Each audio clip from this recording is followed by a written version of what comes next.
You know. Hey, this is Dani K here coming to you from DKTV. This is the second episode. If you missed the first one, you missed out on some good stuff. Luckily, it's recorded. You can go back and watch it. Um, so today we're going to take some general questions about just fitness and nutrition, whatever you guys might have on your mind. I'll do my best to answer them. And one thing, though, I did want to, hit in on, and then this might spark up some questions or whatever from you guys. We're coming into the end of the year, the New Year's resolutions, the new me's, and all that crapola. Um, you got, I would say personally, like everybody says, oh, I'm going to wait till January 1st. I would say, why wait till January 1st? Why wait and put off what you can do now later on? I have a guy that he was trying to start a meal plan, and he's like, oh, well, I can't do it right now. I have to wait till after all my Christmas stuff. I have like 4 or 5 parties to go to or something like that. So I was like, dude, look, you've got 31 days in December, and if you've got 5 days where you're going to screw up because of parties and stuff, that's 26 days that you could still be good on instead of 31 days where you're going to be shitty on. So, I'm like, why put that off? So just get going. Do it. Don't wait for January 1st. Don't wait for, some national workout day or anything like that. You guys, just do it today. Don't wait for Monday. I have a lot of clients, too, that'll wait for, like, if I do a meal plan, like, what's today? Thursday. So if I do a meal plan on Thursday for them, they're like, oh, I'm going to wait till Monday. And I'm like, no, just start it now. Why, why wait? Why put it off, you can do bits and pieces and start small and stuff like that. You don't have to like go gung-ho, because like especially like Christmas and all that's coming up. But you can still think of things that you need to do. You need to get working out. You need to get that water in, stuff like that. So all of that said, all that kind of put into your brain, anybody have any lead-off questions about anything? Before we go to the audience that we have on the call here, I know when we put the link out there earlier, we got some general questions that were hit up to you on Facebook. So I know a lot of people are going to be watching this on a replay. So let me hit you with some of these questions. We can touch on these real quick, and then we can take some questions live.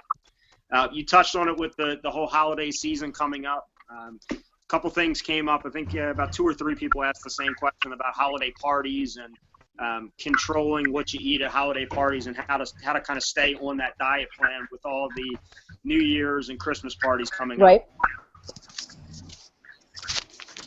So, so that was the question, Jeff? Yeah, it was worded a couple different ways from different people about, how do I stay on track with all the parties? Like when I go to somebody's house, I can't necessarily control what they serve. So how do I stay on my meal plan with all the parties coming up?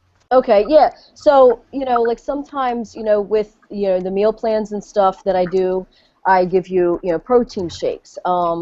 So that's a good thing to even just go, like if they're going to serve crappy food or you're not sure what kind of food they're going to be serving, 9 times out of 10, they're going to be serving something that's going to be fattening.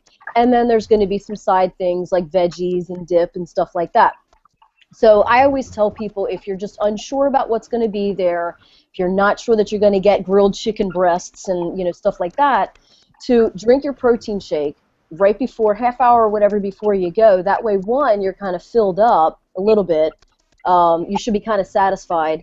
And then it's protein. So then when you go to that party, you can snack on the veggies and stuff like that and still kind of, act like you're engaging in things like that.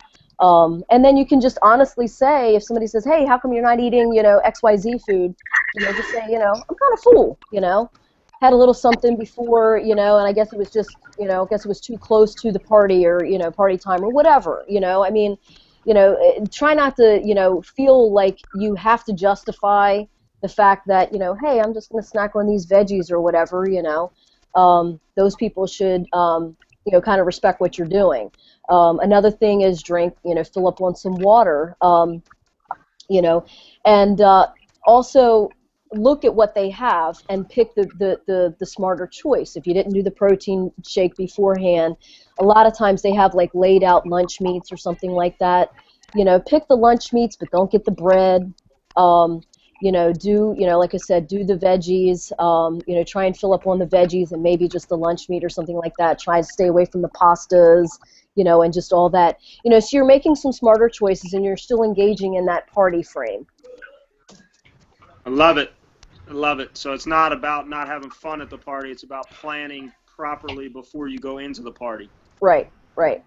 A couple people talked about workout plans and how many days a week should you work out. One of the people brought up that you see all these people working out 7 days a week. Is that necessarily healthy, or is that absolutely needed in order to maintain a workout routine? Nah, 7 days. I mean, I always say you should at least take one day off. For me, I take Saturday and Sunday off. I work out 5 days a week. I'm at a maintenance level, but I still have, specific body parts that I work out. So I do, like back on Monday, chest on Tuesday, and so forth. Some other clients that I have, I do, like a 3-day routine with weights. So they do like a Monday, Wednesday, Friday workout, but they still have to get the cardio in on those days as well as on, say, Tuesday and Thursday, and possibly, if they can, pick up a weekend, like a Saturday or a Sunday. But I would always say, in order to get the results that you want to get, to lose weight, even for, the guys that want to bulk up, you have to work out at least 5 days a week. And then, and I'm not saying that's strictly weights. I'm saying, depending on what you're trying to do, if you're trying to lose weight, it might be about, like a 3-day weight routine, but trying to get 5 to maybe 6 days of cardio in. That was actually leads into another question. With a weight loss journey, is cardio a necessity? Because I absolutely hate it. I hate it too. It is. It is a necessity. However, through the newer ways of working out, we've come to find out that you don't have to kill yourself on the treadmill or whatever for 45 freaking minutes. You can do your weight routine with intervals where you do like maybe like a superset of like a chest exercise and a back exercise. You do that 3 sets, and then you go do like, say, a quarter-mile sprint or 2 to 2.5 minutes, on the elliptical or the rower, just, hauling ass on it. And then there's this thing called, and that's called HIIT training, high intensity training. So that is tapping into the fat faster, so you don't have to do those long, drawn, blah, boring ass cardio things.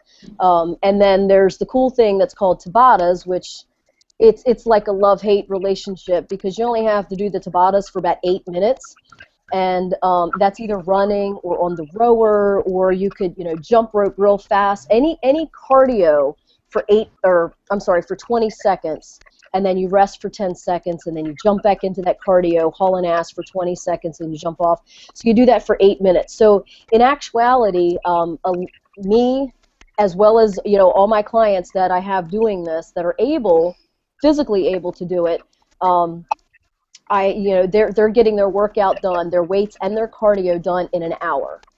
So and that's the cardio. So that's the interval training. And then the Tabatas. So you're working that HIIT training. You're tapping into that fat burning process faster. Now, for those that can't do that, obviously, yes, they have to stay on the cardio a little bit longer. But I would definitely try and suggest to do some of the interval training while they're lifting the weights and doing some faster, like speeding up on the elliptical or something, so that can kind of help lessen maybe the cardio sessions. Gotcha. I know you brought some guests on the show with you today, so let's go ahead and open it up to questions. Okay. If you guys are asking questions, try not to talk over each other. So I don't know, Danny, if you want to call on people, or if people just want to throw out any general questions that they have. Let's try to throw Danny off her game and ask some questions here to hit her with some stuff carrying us into the holidays. Come on. Hey, Danny. One. Hey, who said that? Charlene. Oh, okay. Hey, Charlene. Hey. Okay, I'll try to throw you off your game. All right, throw me off. Okay. All right. My issue is I follow the meal plan. I can't eat that much food. Number one, because I have a lap band, and that doesn't permit me Right. to eat that much food. Right. What can I do? Because I want to get all the protein in, but I can't do 8 ounces of chicken, and with all the food, I feel like I'd have to be eating every 15 minutes. Right, right, right. Well, my one suggestion was going to be, make the meal smaller. But yeah, I mean, that's one downfall to that kind of surgery, because I mean, we may have to go in and revamp it. But the thing is, you know, you need X amount of proteins and calories and stuff to do certain things with your body, to lose fat, to gain muscle. But that said, when your stomach is a lot smaller than normal people, not normal, regular people. Well, that's the wrong term too. Normal is I better get because you're not sick. really that normal. But yeah, so it's love you, Charlene. Smooches. Love you too. But so I mean, we may have to tweak that a little bit, but the main thing is that you focus on getting the protein in of what you can get in. So if you can't get the 8 ounce, the 4 ounce, whatever, focus on getting the protein in before you go to the salads and whatever, you know what I mean. So in that way we know that you've got the proteins. And I don't know, like, how do you do with protein shakes? I mean, is that kind of still the same thing because the space is smaller? It is, and because that goes down easily, you're not chewing it. It's not, it's just passing right through the stomach. So I guess my follow-up is that I guess a protein shake is a good supplement if I can't get all the food in. Yes. Yeah. I mean, if Maybe. the protein Okay. shake is better and easier for you, for the body to digest, because, well, it is definitely because it's liquid. But I'm saying with your instance, with your situation, then I would say maybe try and get your protein in with that, or a majority of it, but still try and get some chewing, proteins in, even like if it's egg whites or, some Okay. smaller pieces of chicken, that kind of thing. Okay. That sounds Okay. great. Okay. Yeah. Shoo! Didn't throw me off yet. Come on, come at me. Hey, Danny, I have one for you. All right, Carrie. All right. Now, injuries. This one is near and dear to my heart. Uh, I had someone actually ask me this question earlier. They're trying to get back into fitness. However, they have a shoulder injury. How do they work around these injuries? What do they do to actually get back into weight training or actually get themselves back up to where they can do what they need to do to keep themselves fit? Well, one, I would say, and I'm not just saying it because I'm a personal trainer, I would say that they should definitely seek a personal trainer, one that knows what the hell they're doing, to rehab that shoulder. So, I've had several clients, myself, included. I've dislocated both my shoulders. I've, separated them. I mean, when I used to be a dancer and slide across the floor, and my shoulder would pop out and stuff, and I put it back in.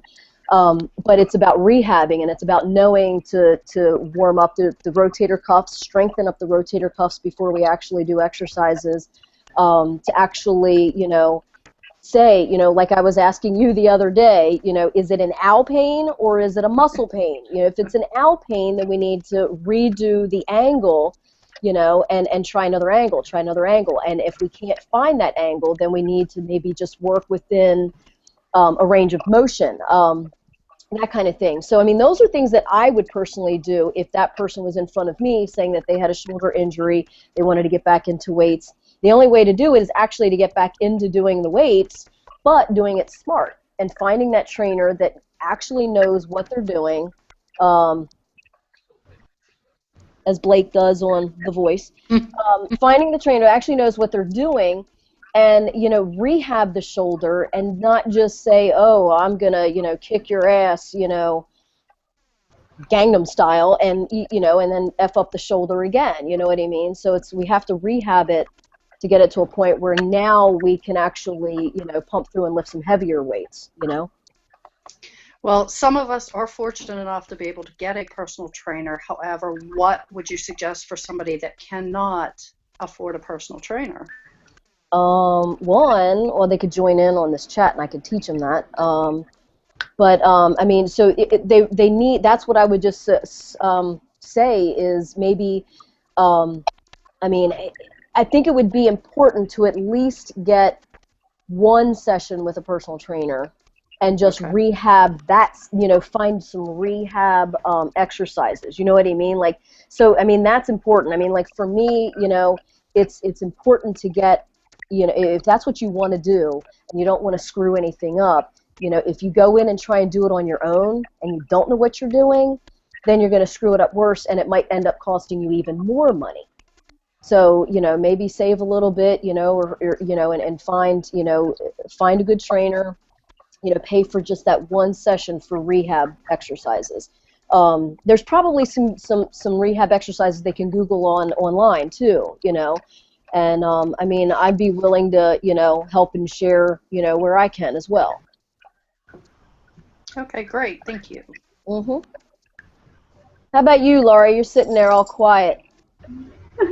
I was a late joiner. I know. It's good to see you. All right. Well, how do you suggest I get back in the mood to exercise? Back into the mood to exercise? Gosh. Especially since I just had surgery and I wasn't really exercising right before that. Yeah. Well, I mean, looking where you came from, the motivation for getting into the gym and exercising, or even just at home, if you have a treadmill or exercise bands or TRX or whatever, the motivation for that is I don't want to go backwards. So how do you get yourself motivated to get moving? Is you don't want to go back, because look at where you've come from, look at all the surgery, and look at all the hard work that you've done and all that stuff. If you don't get your ass in the gym and do some sort of exercise, you're going to go backwards, and you don't want that. Do what? So we can't have that. No, we're not having that. So that's I mean, your kids, your soon-to-be grandkids. I mean, all of that stuff is motivation that you should take with you. And I mean, I always when people say that, or say certain things like that, my personal motivation in my own self. Yes, I own a gym, but just because I own the gym doesn't mean that I feel like going to the thing and lifting. I could just go there and train people and not lift. And there's days where I'm just like, Jesus, God, I don't want to work out. But once the workout's done, I feel so much better. But my one major motivation that I always think of, well, if I'm just like tired or I don't feel like doing something, I look back on, my mom's journey through, cancer. And she did everything, and I don't know how she did it, and if she can do what she did through having lung cancer, then I can sure in the hell get my ass up out of that bed and get to the gym and lift some weights. Because once you get to the gym and once you start lifting the weights or start working on the treadmill or riding the bike, it's going to make you want to do more. You know what I mean? Yeah. That is so true. This is even a motivation for me, because Awesome. I've been in a rut. Not wanting to get up and go to the gym, just in a rut, and just even being on here with you is now giving me motivation. So thanks. Awesome. No, thank you. So, any other questions? Where do you see Dani K Gym and Wellness in the next year? Blow it up, baby! No. Well, I can't expand the building itself because there's people on either side of me. And I'm there for a couple of more years. And I actually like the space and I love my landlords. I don't know how many owners of a business that love their landlords. My landlords are the best, and I really don't really want to move anywhere from them. So my expansion is kind of through this. Do what? You said you're going to have to kick the people out next door. Yeah, that's what I really want to do. No, but my expansion, I definitely want to expand. But since I can't expand my four walls at this point in time, I'm trying to expand, through video like this, the video chats, the internet TV show, and training people virtually, so that not just the people within my four walls are going to have me, but other people, in California and Utah. I mean, if whoever I can reach, Philippines, I mean, whoever I can reach can actually train with me virtually. And also, like Barry said, just get some motivation from sitting in, weekly and chit-chatting, checking up and getting some updates and stuff. So this is going to be a weekly chat, Dani? Yeah, that's what we're shooting for. Okay, cool. Yeah. So anything else? Any other questions? I know I got, if no one else live has a question, I got a question that just came in kind of around the whole New Year's resolution thing. If I start a workout plan in January, how soon should I expect to see results? I think we had a lot of people kind of ask that question in different ways about the seeing results soon. And I know we talked about it a little bit last week, but you just want to touch upon that, because I know a lot of people start with this whole New Year's resolution stuff, and then they end up 2 weeks later or 3 weeks later completely falling off because they don't see the results that they want to meet. Right. The main thing in any way, shape, or form, nutrition is 85% of how you see the results. So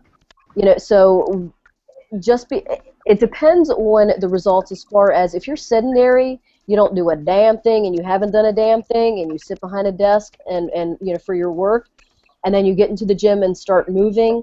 The first week or so, you might start seeing some weight coming off. But the thing is, if you don't change your eating habits, your results are going to stop after, maybe 3 or 4 or 5 weeks. So that's why I say, the results will vary, and it depends on you and your nutrition. So like with me, with my meal plans, I give my meal plans out to my clients. It's kind of like a requirement, because if, we could train 7 days a week, but if you're not eating properly, then you're not going to see the results. Then the results will come quicker if you're putting the right quote unquote fuel in your system. So if you're feeding it, the right calories, the right amount of calories for what you're trying to do, the proteins, the carbs, and yes, the fats, and yes, you need carbs, good carbs. That quality of food is going to make you see the results. So my clients, when they combine the meal plan and the workouts, and stay consistent with it, they see results within the first week. And I'm talking maybe weight loss, maybe not weight loss, but they feel lighter, they feel more energy, they have, you know what I mean? Like, so those are results. So, it depends on, and again, like last week, we touched this, as far as, not just seeing the outside results, seeing the inside results, the internal results, where, wow, like after this week of doing cardio, I can actually climb a flight of stairs without having to stop halfway through and suck and wind. That's a result, you know what I mean? So you have to look at the positive and figure out. And I also said, like you have to clarify what your healthy is. It's not just I want to be healthy. Is it I want to be able to walk up a flight of stairs without losing my breath? I want to be able to do this, that, or the other, and play with my kids and blah blah blah. I want to get in those skinny jeans. I mean, describe your healthy and figure that out. And so your results depends on you and the nutrition.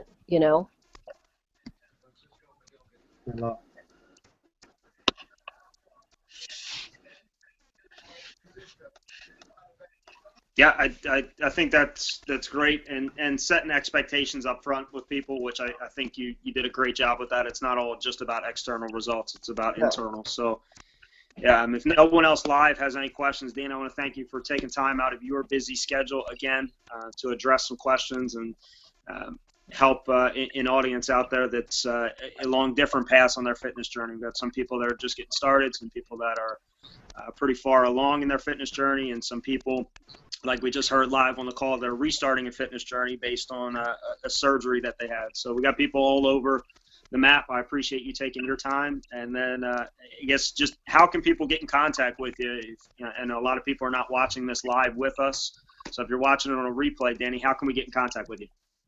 Well, you can subscribe to my YouTube channel, search DKNY Knight, my last name, K-N-I-G-H-T.